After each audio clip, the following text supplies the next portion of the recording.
Welcome back everyone. नमस्ते सभी को। आज घटस्थ योगा श्रृंखला महर्षि घिरंड में हम मुद्रा के चौथे प्रकार महाभेद मुद्रा के बारे में जानने के प्रयास को प्रारंभ करेंगे।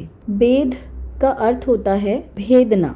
जिस प्रकार एक माला के दानों को सुई से भेदते हुए धागे में पिरोया जाता है, ठीक उसी प्रकार इस क्रिया के द्वारा सप्त चक्रों का भेदन किया जाता है। महर्षि घिरंड और स्वात्माराम द्वारा हठ योग के अंतर्गत इसका वर्णन किया गया है, लेकिन इसका अभ्यास क्रिया योग में किया जाता है। वर्णन हठ योग में है और अभ्यास की पद्धति क्रिया योग में समझाई गई है, क्योंकि महाभेद मुद्रा क्रिया योग का एक अभ्यास है। इसमें चक्रों का भेदन किया जाता है। यह भेदन चेतना के द्वारा होता है। हर चक्र में प्राण की एक स्थिति या अवस्था होती है, लेकिन प्राण की अवस्था के अतिरिक्त हर चक्र में चेतना की भी एक अवस्था होती है, जिसे हम अभी जानते नहीं हैं। इस अवस्था को परिवर्तित अवस्था कहा जाता है। सामान्य चेतना की अवस्था में जिस भिन्नता का अनुभव हो, वही है परिवर्तित अवस्था। परिवर्तित अवस्था का अर्थ यह नहीं होता कि इसका अनुभव केवल ध्यान की अवस्था में ही होगा।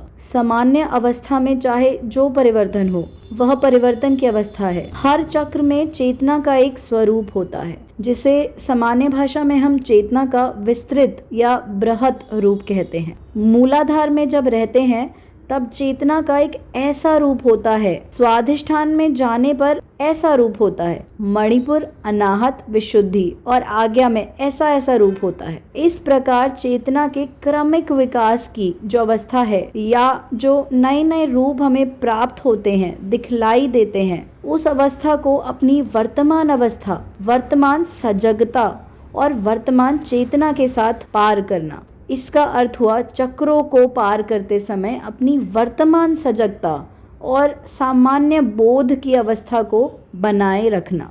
यह कुंडलिनी योग का सबसे महत्वपूर्ण सिद्धांत है कि सभी चक्रों को पार करते समय वही सजगता, वही चेतना और बोध की वही स्थिति रहनी चाहिए जो उसके पूर्व थी। बोध की यह स्थिति क्या है? एकाग्र अवस्था, विक्षिप्तता की समाप्ति।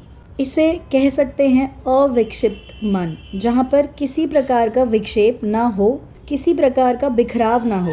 पूर्ण रूप से केंद्रित और एकाग्र अवस्था, जिसमें मन किसी गुण के द्वारा प्रभावित ना हो, यह चेतना का मूल रूप है।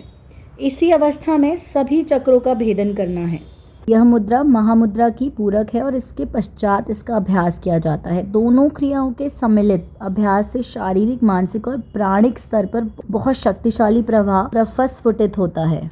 शरीर, मन और इंद्रियों के अंदर एक नवीन शक्ति का संचार होता है। चेतना अत्यंत सूक्ष्म और गहरी होती है। यहाँ तक सुनने के लिए धन्यवाद। अब कल जारी रखेंगे।